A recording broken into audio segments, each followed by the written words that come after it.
Hey, buddy, how you doing today? So, Christia Freeman, never can get that name right. Just proves how dumb she is. Listen to this exchange in question period in Parliament today, and then we'll talk about it. Oral questions. The Honourable Leader of the Official Opposition. After 8 years of this Prime Minister, he's not worth the cost.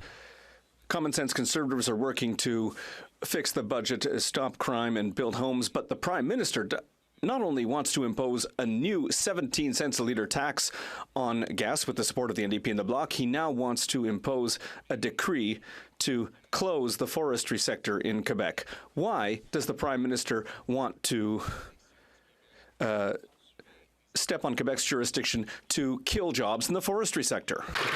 Okay, so it's clear that the question that he's asking is about the forestry sector and jobs in the forestry sector in Quebec. The Honourable Deputy Prime Minister and Minister of Finance. Mr. Speaker, since 2013, Quebec has put in place its own process and for putting a price on carbon. The province is not under the federal regime. The Conservative leader continues to show to what extent he doesn't understand Quebecers by promising to demolish a system that Quebec decided to put in place itself over 10 years ago. It's the Conservative leader who does not respect provincial jurisdiction. So she can't even understand what the question is. It's no wonder she can never answer the question. The Honourable Leader of the Official Opposition. Apparently, there was an interpretation error. The question was about the forestry sector, Mr. Speaker, that the Prime Minister wants to close with a decree which violates Quebec's jurisdiction. Meanwhile, common sense Conservatives want to defend workers in the forestry sector. Meanwhile, in the Journal de Montréal, we read that these people are hungry. People have had to, the police have had to intervene twice in distributing food baskets. So why is the Prime Minister, with his tax and inflationary deficits, continuing to make people hungry? The Honourable Minister of Finance. Mr. Speaker,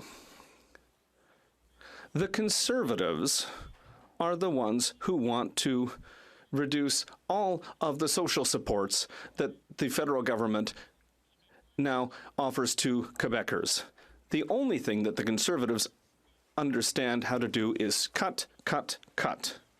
They want to cut support for those less fortunate, but we will be there and we will not let the Conservatives cut this necessary aid. Talk about avoiding the question. She's not addressing it at all. She just goes after the Conservatives, as she always does.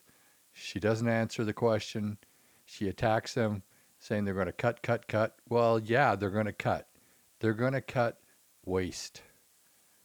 But they're not going to interfere with a province's jurisdiction. And that's what the question was. And of course, she totally evades the question. The opposition.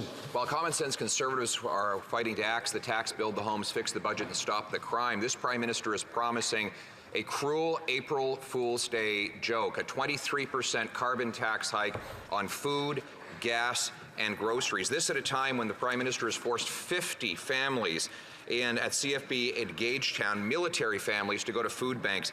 2 million Canadians every month going to those same food banks. 8,000 as part of a Facebook group where they share tips on eating out of dumpsters. Will the Prime Minister gain some compassion and some common sense and spike the hike? The Honourable Deputy Prime Minister and Minister of Finance. Trudeau has had a history of really sticking it to the military. When he first got into power back in 2015, remember he was letting in all these refugees?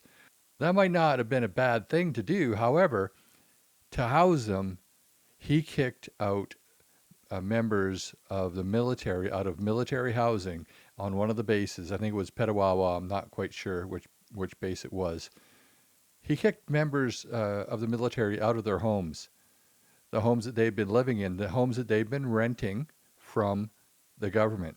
Just kicked them out to house refugees. Mr. Speaker, we will take no lessons from the Conservatives when it comes to supporting the least vulnerable in our country. This is the party that wants to cut the Canada Child Benefit. This is the party that wants to cut support to our seniors. This is the party that wants to cut early learning and childcare, which supports so many families. They're opposed to dental care. They're opposed to pharmacare, Mr. Speaker.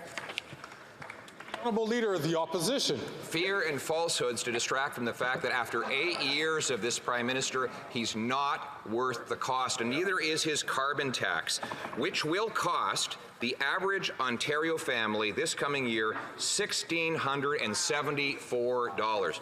$1,674 for a middle-class family that's lined up at a food bank, not able to feed themselves or pay their heating bill. Will the Prime Minister give his head a shake, cancel his cruel April Fool's Day joke, and spike the hike? Give your head a shake, Trudeau. The Honourable Deputy Prime Minister and Minister of Finance. Mr. Speaker, no one here is surprised to hear the Conservative leader talk about fear and falsehoods, because that is what he traffics in every single day. It's his area of personal expertise. Now, what he is proposing is, at least he is consistent. He wants to cut the support that Canadians get, and he wants to cut the support Canadian families are getting from the price on pollution. That's $1,800 Alberta families won't get. That's $1,120 Ontario families won't get. Cut. All they know how to do. Excellent. The Honourable Leader of the Opposition. And here comes the math.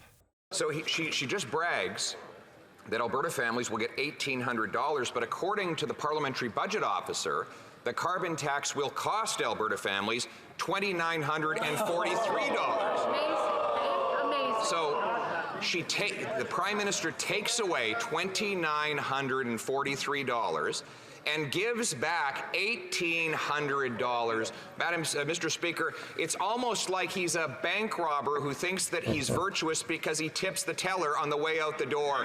Why won't he spike the hike? The Deputy That's a good one. Prime Minister and Minister of Finance. Mr. Speaker, the Conservative leader should know a lot about living off the public purse. That's all he has done his entire life. Now, when it comes to the price on pollution, this is entirely revenue neutral. The government does not keep a penny. It returns more money to 8 out of 10 Canadian families. That's a good deal for Canadians, Mr. Speaker. Well, we know that that's a lie, an out-and-out lie. We also know that it's going to cost hundreds of millions of dollars just to administer that rebate program. They're going to have to borrow to get the money to pay for administrating the program. So that's going to increase prices. It's going to cause inflation, because that's what happens when you just print money. This government is completely out of touch. I'm going to end it there. I hope you got a little bit out of this video. Please like and subscribe. Hit the notification button, share with your friends, and we'll see you on the next video.